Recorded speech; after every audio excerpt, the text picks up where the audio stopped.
আপনার মতো কত মা পর্দাওয়ালা নামাজি অভাব নাই, আপনার মতো কত বোন স্বামীর নামাজ 5 ওয়াক্ত নামাজ আদায় করে, মোবাইলে সময় নষ্ট করে না।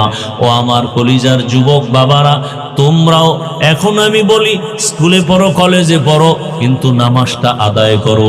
মা বাবার দোয়া নিয়ে চলো, নবীর তরিকা মেনে চলো, শিক্ষকের দোয়া নিয়ে চলো, মা বাবার দোয়া, ওলামায়ে কেরামের দোয়া পরামর্শ নিয়ে চলো।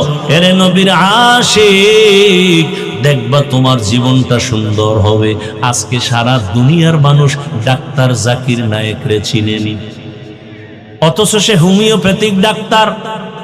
ডাক্তার জাকির নায়েকরে দুনিয়ার সব মানুষ চিনে, বড় আলেম। এই জন্য কে জানে তার বাড়ি কই, তার মা তার বাবাকে, কিন্তু আল্লাহ তাকে সম্মান দিছেন। তোমার মতো যদি সারা রাত মোবাইল চালাইতো, এত সম্মানে আসতে পারতো না। অতএব অনুরোধ করে বলছি যুবক বাবা, আল্লাহর মহাব্বতে আর নামাজ ছাড়বা না, দাড়ি কাটবা না, বেপরদায় চলবা না। মা বাবার দোয়া নিয়া, শিক্ষকের দোয়া নিয়া, ওলামায়ে কেরামের দোয়া নিয়া, নবীর আদর্শ মেনে চলবা। রাস্তায় গাড়ি চালায় কত যুবক নামাজ পড়ে, নদীর মধ্যে মাছ ধরে নামাজ পড়ে নাই, কৃষি কাজ করে নামাজ পড়ে। তোমার এত অসুবিধাটা কেন? এরে আল্লাহর গোলাম, আল্লাহর ভয় নাই, মরণের চিন্তা নাই। এমন একটা দিন নাই পানির মধ্যে লাশ, গাড়ির নিচে লাশ, ঘুমের বিছানায় লাশ। কোন দিন মরণ হবে জানা নাই। অতএব আল্লাহর মোহাব্বত নিয়া তওবা করার মতো তৈরি যদি থাকে অন্তরে, মরিয়া গেল আর নবীর সুন্নতের বাহিরে চলবা না। মনের মতো গুনাহ তো কম করো নাই, পার্কে দৌড়াইলা, সারা রাত মোবাইলে গুনাহ করলা, মা বাবার সাথে বেয়াদবি করলা, জীবনে বহু গুনাহ করেছো। এবার তওবা করো, আর গুনাহ করবো না। মা বাবার দোয়া নিয়া, শিক্ষকের দোয়া নিয়া, ওলামায়ে কেরামের দোয়া পরামর্শ নিয়া, নবীর আদর্শ মেনে চলবো।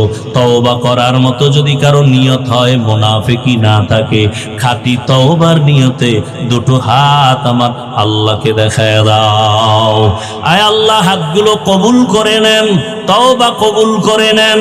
আয় আল্লাহ, তওবার উপরে মজবুত হইয়া চলার মতো আমাদেরকে তৌফিক দান করেন, আমিন। আমাদের আপনাদের মাহফিলের অতিথিবৃন্দ মাদ্রাসার দিকে যথেষ্ট মহাব্বতের পরিচয় দিয়েছেন, আল্লাহ তাদের দান কবুল করেন। দেশের খেদমত, জাতির খেদমত এবং ইসলামের যাদের দ্বারা খেদমত হবে, আল্লাহ তাদেরকে বিজয় দান করেন। আল্লাহ পাকে মাহফিলে, মাদ্রাসা, এলাকাবাসী সবাইকে আল্লাহ কবুল করেন। আলহামদুলিল্লাহি রাব্বিল আলামিন।